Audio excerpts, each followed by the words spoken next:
Good morning, everyone. My name is Daniel Payares-Montoya, and I'm a researcher at the Public Policy Institute of California's Economic Policy Center. At the Economic Policy Center, our mission is to inspire practical policy solutions that promote a robust, resilient economy, improving the prospect of workers, families, and businesses statewide. Welcome to our virtual program today, featuring the findings of our latest report, California's Care Workforce, an overview of needs, opportunities, and challenges. The report, technical appendices, policy brief, and slides from today's briefing can be found on our website at ppic.org. This research and event are supported with funding from the Blue Shield of California Foundation and the James Irvine Foundation. We would like to thank them for their support. For today's program, I will present some of the main findings from the report, and then I will invite my colleague and co-author, Shannon McConville, who will lead a discussion with two experts on the care workforce, before opening it up to questions from the audience for the final 15 minutes of the program. If you have a question for our speakers, please send it along with your name and organization to the email address on the screen, ppiceventquestions@gmail.com. As a reminder, PPIC is a public charity and does not take or support positions on any ballot measure or legislation, nor does it support, endorse, or oppose any political parties or candidates for public office. And with that, I will start my presentation. The care sector, and especially its workforce, is essential to California's economic future. The sector is at a critical juncture, and that is why the PPIC Economic Policy Center has prioritized this topic for research. In this report, we provide an overview of current realities and future challenges in the care sector workforce in California.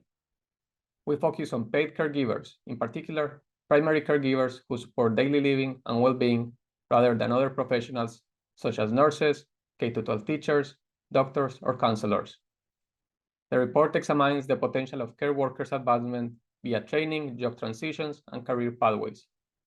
It is important to acknowledge that unpaid caregivers, most often family members, neighbors, and friends, are also a crucial source of caregiving, but due to data limitations and because we focus on those participating in the labor force, they were not included in the report. In addition to analyzing labor market statistics and household survey data, we engage in discussions with experts in direct care and early care and education workforce, including worker advocacy organizations, nonprofit training providers, business owners, industry association groups, county workforce development staff, union representatives, and policy researchers. We would like to thank them for their time and expertise, which inform this report. Care services are critical to Californians' quality of life and have long been a major policy concern. These services provide aid to older adults, children, and Californians with disabilities. On the next slide, I will show you exactly the kind of workers we are talking about. These services, which are critical to California's families, face persistent challenges around meeting care needs in affordable, accessible ways, and there are a few sources putting extra pressure on the sector today. First, the growing population of older adults will increase the demand for care services for decades to come. Second, the expansion of transitional kindergarten to nearly all 4-year-olds by the school year 2025-2026 will increase demand for early care and education workers. To prepare for these challenges, the state has created a master plan for aging as well as a master plan for early learning and care that seek to address and support families and individuals with caregiving needs. An available, skilled, and supported workforce is a necessary element for both master plans. And here's a snapshot of the care workforce. We divide our analysis into categories: direct care workers and early care and education workers.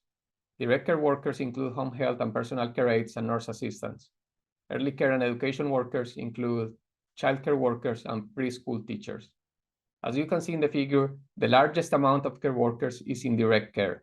Home health and personal care aides and nurse assistants are over 900,000 workers. On the early care and education side, childcare workers and preschool teachers together comprise about 100,000 jobs statewide. Altogether, the direct care and early care workforce is about 6% of California's jobs overall. This is similar in size to the construction of or food service industries in the state. As you can see in this figure, demand for care workers will surge over the next decade. Much of the projected increase in demand will be for direct care workers, driven by a growing population of older adults. Home health and personal care aid jobs are projected to grow 29% by 2030 to nearly 1 million workers. While California's population of young children is growing much more slowly than in previous decades, increased demand for early care workers comes from additional subsidized childcare slots and teachers in transitional kindergarten. Early care and education workers are projected to grow by 14% by 2030.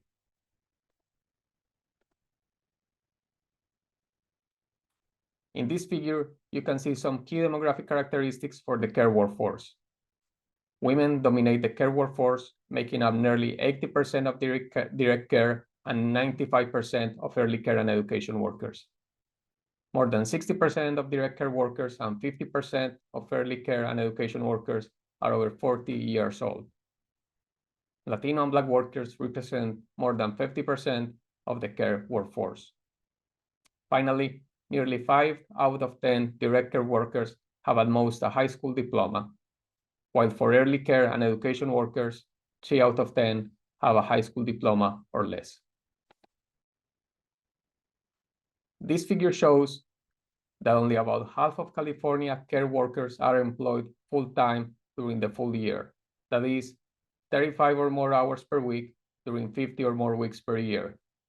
Direct care and early care and education workers employed full-time and full year represent 48% and 46% of the workers in their categories, respectively. Part-time work might reflect preferences of the female-dominated care workforce, but it also points to structural issues that underlie lower labor force participation for women, especially those who have children. It also reflects time caps for certain subsidized services provided by direct care workers. The prevalence of part-time workers impacts the provision of care services in aggregate. All else being equal, the state would need far fewer care workers if all of them work full-time. Combined with high rates of churn and turnover, part-time work makes the recruitment of new workers a constant challenge for the sector. In the first quarter of the year 2023, median hourly wages for California care workers were below the statewide median of nearly $25. As you can see in the figure, home health and personal care aides and nursing assistants hourly wages were below $16 and around $20, respectively. For early care and education workers, hourly wages were below $20. Using the California poverty measure, we find that close to 16% of care workers in California are poor, and more than 1 in 4 direct care workers and their families are near poor, which is essentially a proxy for low-income status. Part-time work is a contributing factor for this situation, as poverty is less common in families of care workers who work full-time.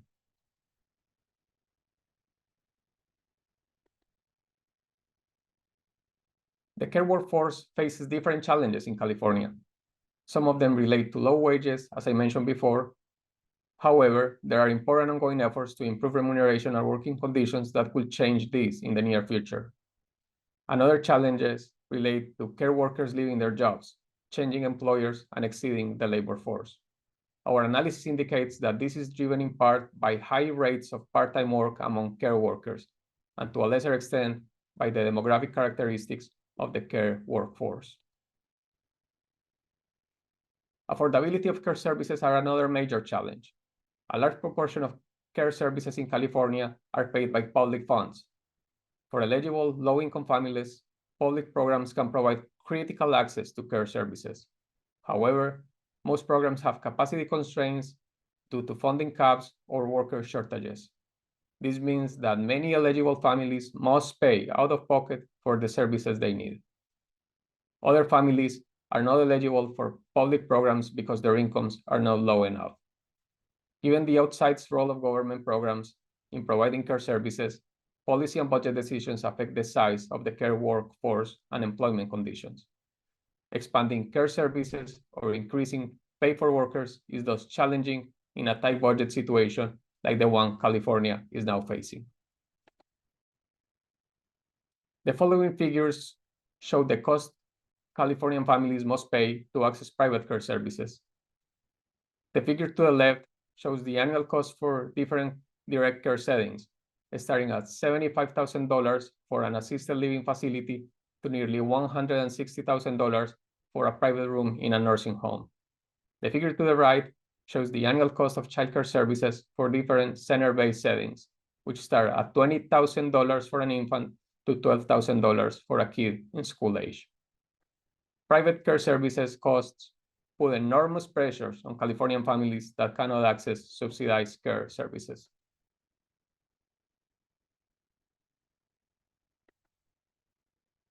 Finally, California requires a care workforce that can meet the needs of its young, older, and disabled residents. The state master plans on the aging population and early learning and care can improve the prospects of care workers in the state. Investment in training programs, targeted workforce development services, and well-defined career pathways will help some care workers achieve more economic security and remain in caregiving jobs. At the same time, efforts to increase wages for care workers, along with strategies to help families pay for needed care services, are also key. If you want to see in more detail our conclusions and recommendations, visit our website at ppic.org. And please remember, if you want to send us any question, along with your name and organization, please do it to the email address on the screen, ppiceventquestions@gmail.com. And with that, I now invite PPIC Research Fellow and my co-author, Shannon McConville, to keep discussing some of the key takeaways of our report with our two guests, Abby Snay and Linda Asato. Thank you all. Thank you, Daniel. I now want to welcome our panelists. Their bios, a full bio, may be found on the PPIC event page. So in the interest of time, I'll only be providing brief introductions now. We're joined today by Linda Asato, Executive Director of the California Childcare Resource and Referral Network, and Abby Snay, Deputy Secretary for the Future of Work at the California Labor and Workforce Development Agency. They have decades of experience in this area, and both have worked at the state and local levels. Thank you both so much for joining us today. So we, heard from Daniel's presentation, and I think policymakers and those that work in this field have known for quite a while, we need more care workers. So first we're going to start with how are we trying to grow the care workforce? What is the state, what is California doing to help grow the care workforce? Linda, could we start with you for a perspective on early care and education? Sure, and thank you for inviting me. I would just say that the notion of even growing the childcare workforce first got elevated during the pandemic. With people working from home, but no schools to send their children to. So I think that's where society's eyes open up to the importance of childcare and the role it plays in societies. Because I think up to that point, it was almost seen like an individual issue to address, either whether that's for the parent or even the workforce to get into this field, and not a social concern. And so with the need for essential workers, that I think really elevated the need for a supply, and especially when because of the pandemic, the supply was shrinking, right? So growing the caregiver, early childhood caregiver workforce, I think it takes on different forms. And I think, as also Danielle mentioned about that, with transitional kindergarten also playing a role. But why I say it takes on different form is there's those that are considered like the educational professionals. So that's also like in the preschool settings, often in center-based settings, and they have certain educational requirements for that type of position. So teachers, directors, supervisors, and again, often in preschool settings. And then there's other kinds of caregiving settings in the childcare field. So those might be home-based settings where they're either licensed or even unlicensed, where care is offered to children. And so in growing both those kinds of supports, the state did different things. So some of that might be in the form of facility grants to, especially for education settings, center-based settings, but also that was offered during the pandemic for home-based settings as well. They also provided different incentives to become licensed for a family childcare home, to start or expand their license capacity. So that might have been stipends or might have been materials like for cribs, extinguishers, fire detectors, that kind of thing, as well as some facility grants. And so during the pandemic, there was also stability stipends. So again, to try to have providers maintain their business when enrollment was down. And again, so that was a way to prevent the loss of supply. And so those are the kinds of things that the state did to both try to expand that as well as to keep what we had. That's great. Thank you so much, Linda. And Abby, could you kind of share with us what we're doing in the long-term services and the direct care workforce? Sure, Shannon. And first of all, thank you so much for the opportunity to be part of this important conversation, and to you and your colleagues at PPIC for the really insightful and timely report. I think the state is doing considerable work, but we have to do more to meet the exponentially growing demand that Daniel just showed. We have to grow the workforce, and we also have to stabilize it and focus on retention. We have a robust training ecosystem. I can talk about some of the state's investments in training, with the caveat that training by itself will never be enough. And we have to look at some of the policy levers available to us to make these more viable jobs. The report calls out, I think in a very compelling way, that close to half of long-term care workers rely on public benefits to survive, and some of that is due to part-time work, so we can train, but that is, while it is not enough, some of the investments in training really do help recruit and retrain and retain and attract a workforce. The CalGrow's Innovation Fund, coming out of the Department of Aging, invested close to $90 million in caregiver training. The In-Home Support Services Career Pathways Program, over $30 million going primarily to the Center for Caregiver Advancement and Homebridge, both really, highly respected, high quality training institutions. The Center for Caregiver Advancement, which is affiliated with SEIU 2015, has a deep commitment to rigor and outcomes and evaluation, and has shown that the IHSS caregivers who've taken their multi-week courses are between 7 and 12% more likely to remain IHSS workers 1 year post-training compared to those who haven't been taking the training. They're about to engage in a random control trial with the MIT Poverty Lab, JPAL, the Poverty Action Lab, to really have even more rigor on the impact of training on both worker outcomes and the quality of care with consumers.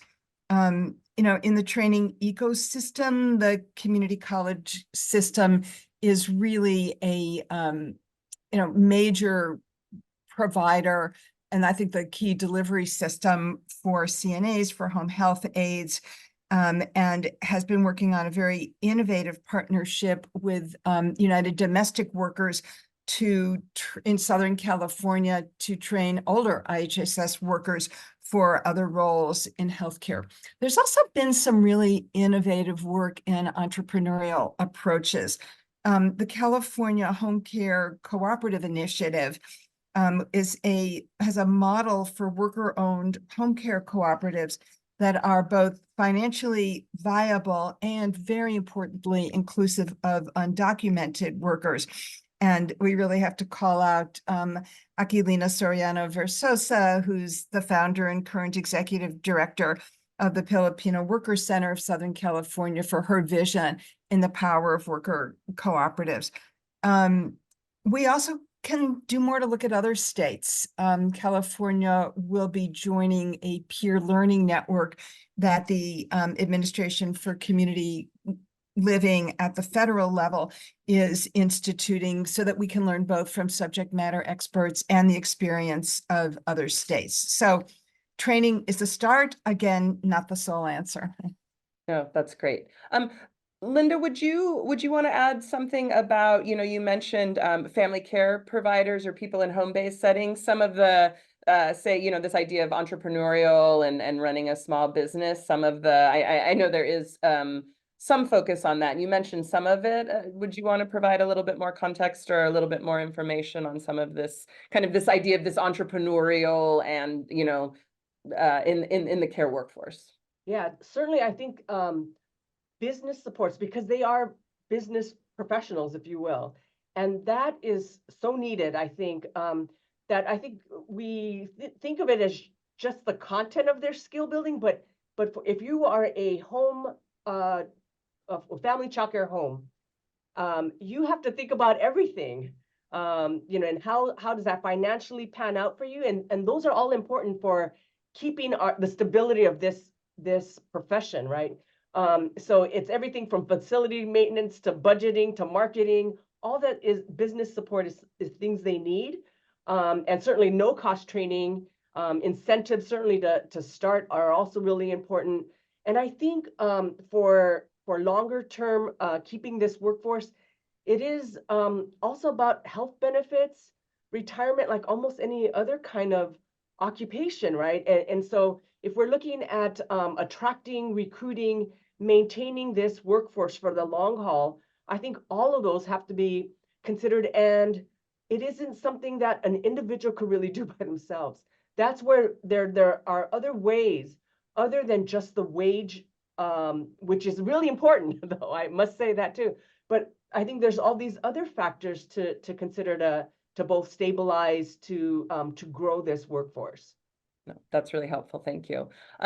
You also both mentioned kind of these different investments that were happening from the pandemic. And Abby, when you mentioned CalGrows and the IHSS pathways, that was actually funded by one-time or by federal COVID relief funds, right? And so we did have these injections of money coming in to try to support and maintain what we had. Kind of looking for what are, we've talked about some of the things we're doing to grow the workforce, these investments. What are some of the major challenges you see? I mean, some of them Daniel mentioned, but could you help us understand a bit more? And I know there are probably several, so I'll ask. And actually, Abby, can we start with you on that one? Like, what are some of the challenges we face in really bringing more people into the care workforce? Well, I think the biggest challenge we've been talking about so far are the quality of the jobs, wages, the nature of precarious hourly part-time work, often now with gains in wages in other sectors. The care sector has to compete with fast food and other service sectors for workers. We have demographics at play, fewer younger people going into this, and this is an aging workforce. Which, and this is hard physical work, which makes it hard for people to retain in those jobs. We also have to really look at care through a gender and racial equity lens, especially for unpaid labor, as well as the low wage nature of the work. For women, well, for anybody, but the vast majority of caregivers, especially unpaid caregivers, are women. Time out of the labor market and low wage work that is often paid in cash gets in the way of paying into Social Security, which then affects long-term retirement stability and well-being.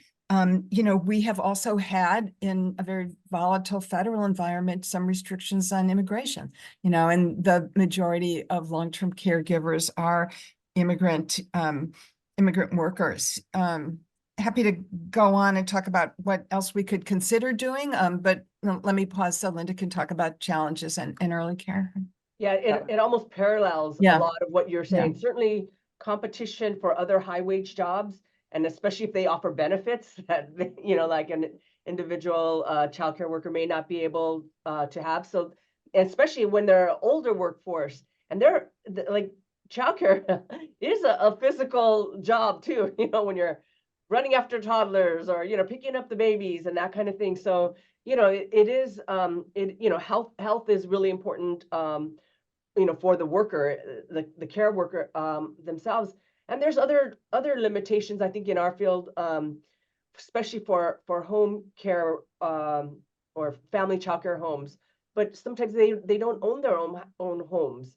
And so being able to invest in the physical location when it's not theirs, and so there's no long-term for that effort while they're trying to deal with permitting and zoning and getting licensed or that kind of thing. So I think there's the combination of the soup to nuts that they have to do that. I think is other spaces too where supports could be offered. But I think very much the same in terms of also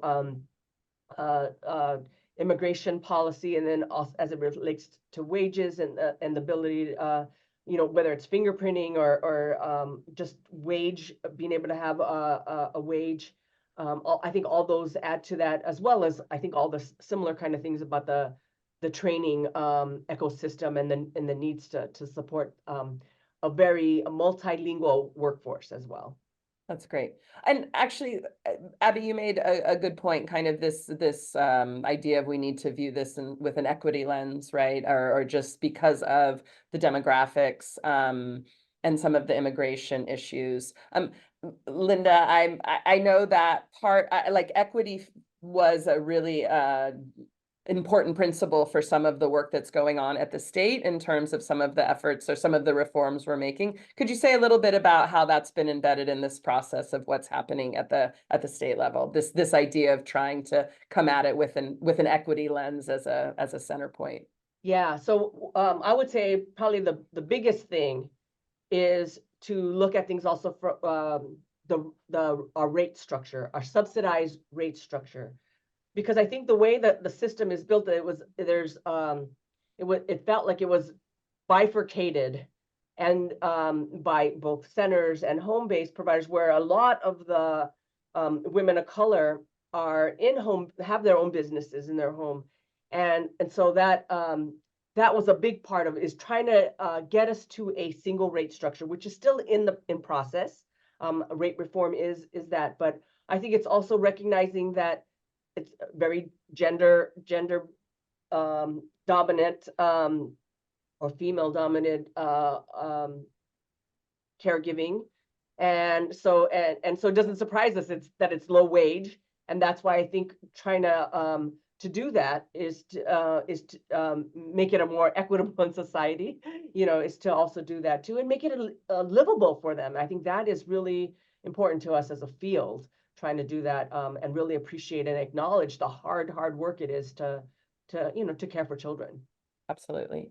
I guess, and this is again shifting gears a little bit maybe, but part of what we saw that less than half of care workers are working full-time full year, and that has implications in your work with people who are in these fields and things like that. We have some data. We tried to look at data to say, is this worker preferences, say, that because people have family obligations, or is it really kind of these structural and programmatic issues? Would you, I guess, would you add anything there about, do you think more people could work full-time, full year if that was available to them? Or try to help us understand this, the balancing between, say, your family needs or what you need from the labor force, and then what these jobs structurally are willing to offer, I guess. Actually, Abby, could we start with you? Yeah, I think the question of part-time work is really interesting. I think that, it's a huge sector. I think there are some people who prefer part-time for family flexibility. There are also some, and I'm getting the internet connection is unstable, so I'll do my best here. I think there are some employers who prefer to keep hours at a limit, below a level where they would be obligated to pay for health benefits. And I liked how the report called this out. There are benefits cliffs issues built into some of the public benefits. people rely on that could be addressed from, from a policy perspective to remove some of the disincentives for working full time. It's a hard choice for someone to take more hours if it means losing her own childcare or housing benefits. But I think that would be a right place for some policy analysis and discussion. That's great. Thank you. Do you want to add anything there, Linda, or?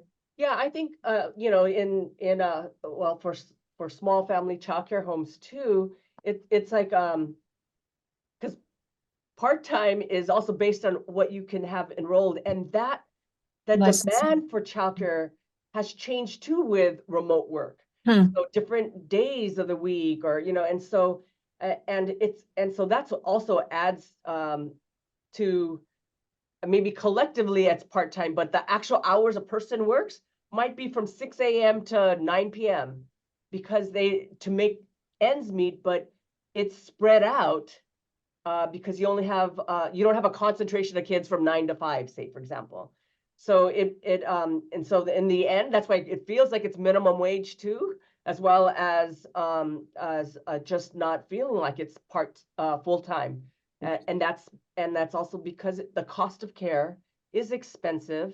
And so families are trying to economize in different way, and that might be not utilizing a stable care and keeping their child at home part of the time. And so there's all these different factors, I think, that contribute to that part-timeness. And I must say also, and it's in our history of childcare that that family childcare, there were actually parents that because they couldn't afford to pay for care, they bypassed working, kept their child at home, and started a business too. And then I guess in that sense, their income is not the same as if they were working. So you might have a little bit of that too, and it's not, and it may not have intended to be a full-time job because they're also trying to care for their child. Yeah, no, that's great. Thank you both. One of the things we looked at in the paper too was, again, we looked at who was working part-time, and then we did a little bit to see, say, perhaps are you in school, right? We've talked a little bit about the different training programs, but we also know that at least some care workers are are working part-time because they are in school and perhaps are trying to, this idea of career pathways. We hear that quite a bit. Throughout the workforce, but, in the care sector, I wondered, Abby, could you, just something about this idea of what you see as career pathways. We also elevated in our report that sometimes our notions of career pathways, at least in long-term care and direct care, would take people out of these direct caregiving. Absolutely. Absolutely. And yes, and I will quote one of my favorite colleagues, Maureen Conway, at the Aspen Institute, and speaking about low-wage work in general, we cannot train our way out of this. We want to support people on career pathways to get to better jobs, but we still need a very large workforce providing this care for our families and in time ourselves. Career pathway work is challenging for people. And I think it's important to be realistic about that. People working in anywhere in the care sector have the demands of their jobs, family life, often commutes. It makes making time for training difficult. Class schedules, especially in our public system, are not always accessible evening and weekend hours. Online learning itself is not a magic bullet. Not only do we have equity issues around broadband access, but it takes, a level of digital literacy skills and fluency in online learning to be able to be successful. And I think that, we love to think of the CNA to LVN to RN to BSN pathway, and, often overlook the fact that for a CNA to even enter into an LVN program, she, usually needs the prerequisites of anatomy, physiology, to then be able to be accepted into an LVN program that have limited slots. And, often there are literacy challenges for getting into that. Another equity issue that we are working on that I just did want to raise that I think can limit access is, unlike other states, in California, the CNA exam itself is only offered in English. And I think if we want to remove that as a barrier to entry, and there are many jobs that people can perform as CNAs in using Spanish, using Chinese languages or other Asian languages. So I think there's some policy tweaks we definitely want to look at. And another one is, especially in home care, exploring the expansion of scope of practice, so that home care workers could give meds, could, be monitoring devices. I've always heard the example of, you've got a home care provider who's trained in, daily weighing and, looking for signs of congestive heart failure that are truly part of a care team and can get that information to other providers in real time. That is going to reduce medical costs in the long run, prevent emergency room visits, prevent hospitalization, and home care work is often isolating. I'm sure you would say the same thing about childcare, Linda. And so, ways in which we can, make these better jobs in addition to wages, job quality, but professionalizing, helping people be part of a team. And just back to your question about career pathway training, not only compensating people for the hours they're engaged in training, but offering wage increments for higher skills, linking skill development to higher wages. I think Washington State has done some interesting work around that. No, that's great. Linda, would you like to add something there, or? Yeah, well, I think that's, I like what you ended with there, Abby, about that it's skills training and not say, credit-based education only as part of the increment or even like experience, right? Because I think in the early childhood field, there are multiple places to get training, whether that be at community colleges, and that is like unit-based, or even online courses. There's this thing called a Child Development Associate credential, but some of those may not be recognized. Like in California, that's not recognized. It's not part of the California teaching credential to have a CDA, a Child Development Associate permit. So, and so then the compensation gets limited by which pathway you take. And so I think there's expansion of those opportunities. Like there's apprenticeship models, so again, looking at skills and having mentors that could provide that as opposed to, say, a professor or there's community-based trainings. The childcare resource and referral agencies offer a number of trainings that are aligned with preschool foundations or infant toddler foundations. So it's competency-based training, and those are also for people who are unlicensed. And so you could get the training, but you may not get recognized in the system when it comes to payment or wages, because it's not a kind of an official credential degree or something like that. And so I think as we move towards recognizing those, I think that would also help expand who could come into our field, as well as keep them here and with continuing professional development. No, that's great. And honestly, the idea of the kind of this competency-based ability to kind of value particular skills and get credit for your experience or your learning, but show that you know how to do these things and have that tied to increased wages is something that we heard, quite a bit about when we were speaking with the experts that we did. And just, yeah, go ahead. Oh, sorry, Linda, Shannon, and just to jump in, I think another element of that I know is a growing priority for the community college system, certainly for the labor agency, is getting college credit for work-based learning, credit for prior learning, which for career advancement, can give people a head start in the accumulation of credits. One thing I also just wanted to make sure we mention is the tremendous impact of our partners in the labor movement and the work that they have done historically and now to, represent these workers and to advocate for higher wages. I will be very interested, I think we all will be, to see some research that's underway at the Paraprofessional Health Institute on the union effect for direct care worker health and well-being. So I think as that is conducted and released, that will be really interesting to see.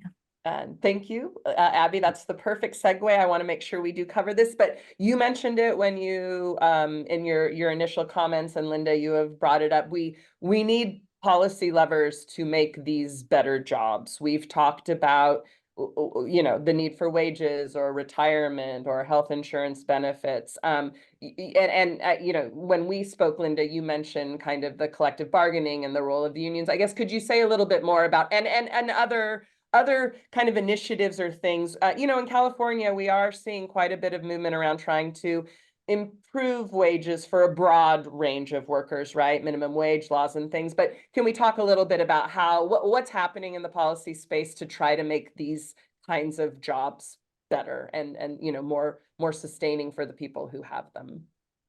Yeah, I'll jump in here on that because you are absolutely right. I think you almost need a collective effort, and that through the union. So being able to have that collective bargaining ability to negotiate with the state and play a role has really helped. I know the early childhood field, particularly not just around wages, but to be able to win healthcare benefits, retirement benefits, so that people can, a recognition of some of that longevity in a retirement system. So it's not just going forward, but I think individuals cannot do that.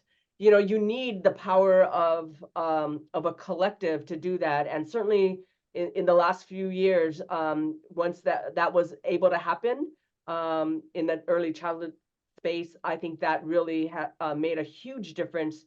And the timing couldn't be any better when we had these, you know, the federal dollars, and to be able to direct that again to make sure that we stabilize as well as support the field and grow the field. So I believe we would not have gotten as far as we have in California if it wasn't for not only advocates, but the union in particular. And just to clarify too, the union in the child care providers union, they represent family care providers, but not necessarily the center-based providers. Is that correct? Yes. Okay. And that's licensed or unlicensed that are part of the subsidy system. So, but I think because the advocacy field is very connected, I think I think both I can't speak for them, but just from our interactions with them, and we're all very clear. This is not a pitting of centers, and you know, so I think it is really recognizing that that their efforts benefits the entire field, including center-based, indirectly, and that has been, again, it has elevated our entire field, I think, of providers, but through their efforts and their access and ability to sit at the table. Yeah. No, thank you. Abby, would you want to add something on I don't mean always to go back and forth on your long-term care, direct care, because I know you do cover more ground than that, but I mean, actually, as I'm reflecting on our conversation today, I think what we're doing here is really important in defining the care sector holistically, you know, in that families have to deal with taking care of elderly relatives, disabled relatives, and children at the same time. And I think we don't often recognize adequately that it's often the same workers who are taking care of our parents and our children. And so, and I think in terms of organizing, in terms of building a movement to really recognize the critical nature and the quality of these jobs, looking at this, you know, as one large ecosystem is really important. So, you know, kudos to you and your colleagues at PPIC for this kind of definition. That's great. Thank you so much. Well, and this has been such a great conversation. We do want to, you know, involve our audience, and so please, we've put it before, but if you have any questions, please do send them to ppiceventquestions@gmail.com. And it looks like we have one question from Sacramento, and this can be for either of you, but are there options for training care workers that also pay them while they learn. Many potential workers can't take time away from work because they have to provide for themselves and their families. Linda, you mentioned apprenticeships. Could you tell, I assume honestly that has some feature of that, but could you, I guess, tell us a little bit more about those programs? Yes, so there are some apprenticeship programs nationally, as well as there are a few in California. And again, I think it's also with the role of the union. And by the way, they have a training fund, so they're also incentivizing people and compensating them for some of their reimbursement costs. Like, so that might help them get a computer, might help them pay for their childcare. So it may, so there's a variety of ways to incentivize people, not just pay them while they learn, but also support their learning. So I think there's both types of things. But a lot of that, I think you'll see pockets. It's not, it's some of those are pilots, if you will, like the apprenticeship programs here. And I'm so glad the question of apprenticeship came up, because we consider apprenticeship, registered apprenticeship, to be the gold standard in training, where people can earn while they learn.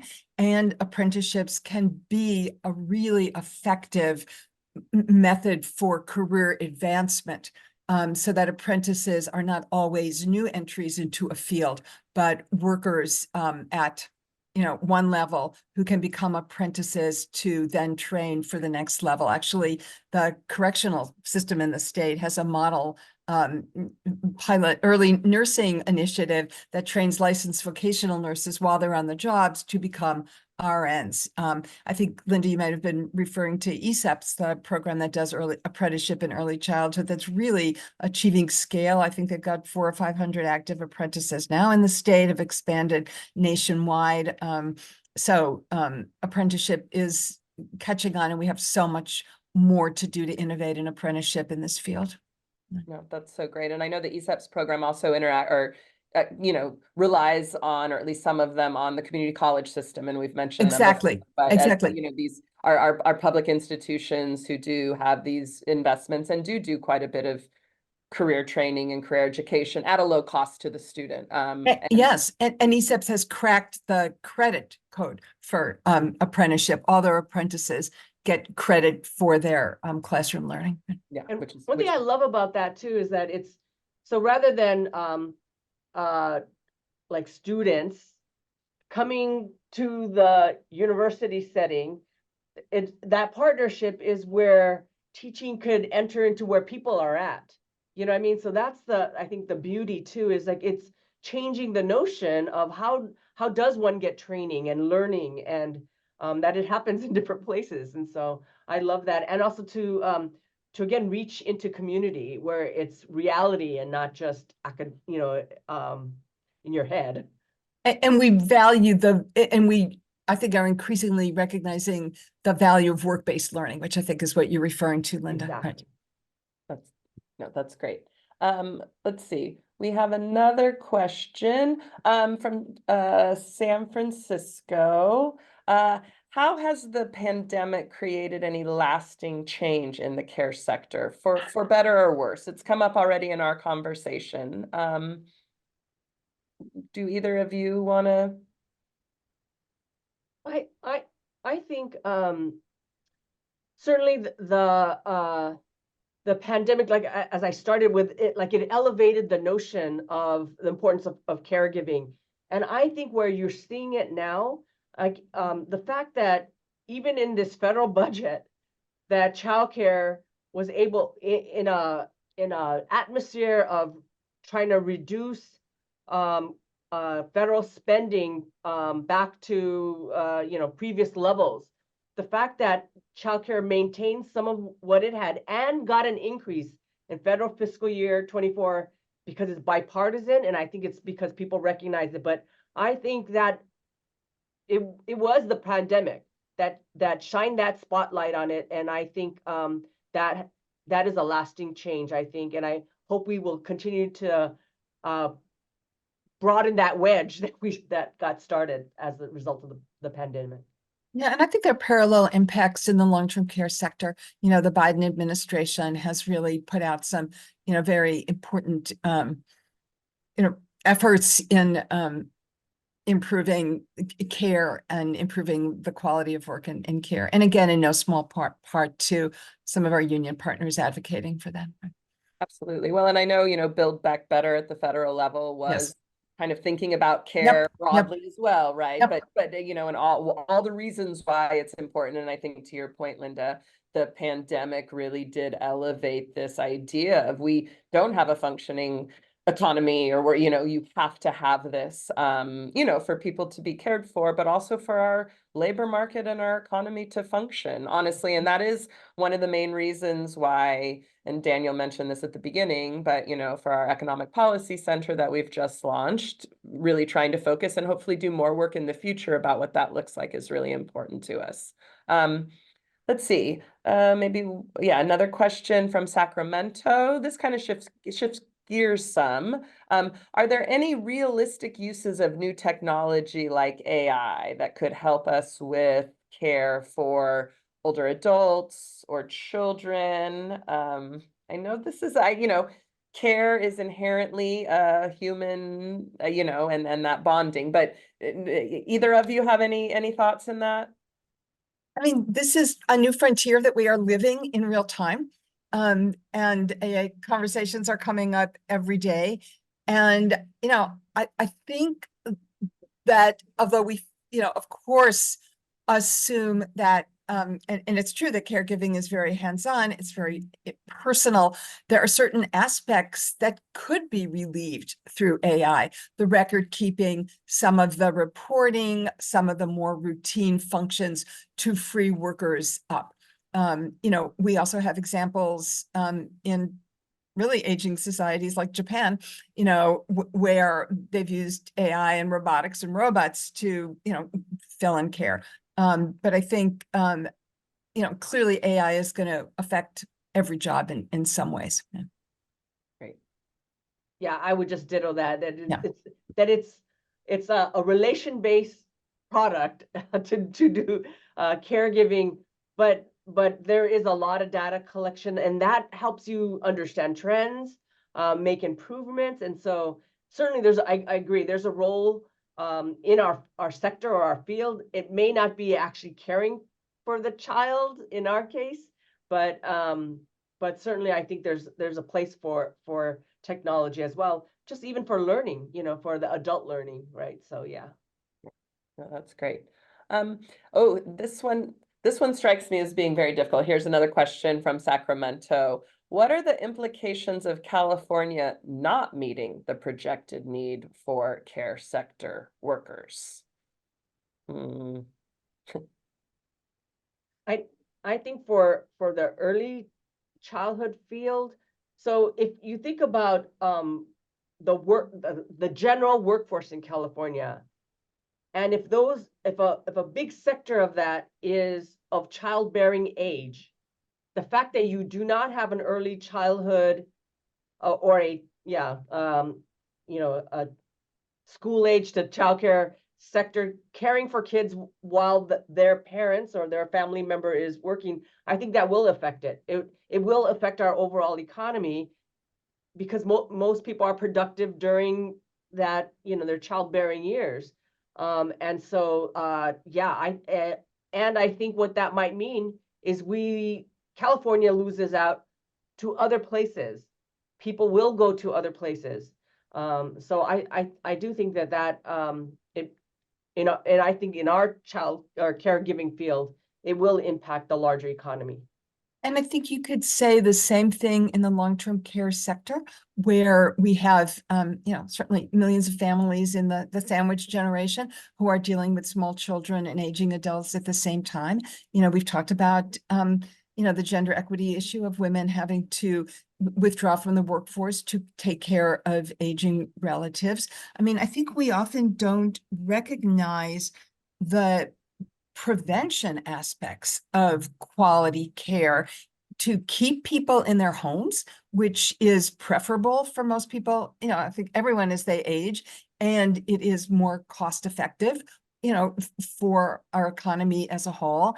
And I think we need to recognize more I mentioned this earlier, the preventive aspects of, high quality home care as part of a medical team, and how good home care can reduce emergency visits, which are really expensive, and reduce hospitalization. So, I think we can, maybe the next report for PPIC is to really look at that economic impact. No, absolutely. And we recently published a report on labor force participation. Yeah. So, trying to think about how care, and we do know it's the aging population. We're seeing lower labor force participation that's gone down. And so what needs to happen in order for us to maintain that? Also, to your point, Linda, California's population isn't growing and just going up and up any longer, right? We seem to have flattened for a while. We were losing population. And so I think those are both really important things to think about, how this affects just our state, very broadly speaking, as well as our, individual families and women in particular, in terms of just what they need to do. Well, thank you both so much. This has been such a wonderful conversation. We've reached the end of our program. I want to thank Daniel for opening the program and presenting the findings from our report, and also, of course, Linda and Abby for joining me today in this event. I also want to thank the Blue Shield of California Foundation and the James Irvine Foundation for supporting today's program. And thanks to all of you for joining us online. We would appreciate you taking a moment to give us your feedback on this event. Please scan the QR code on the screen and complete the short survey. Thank you and have a good afternoon.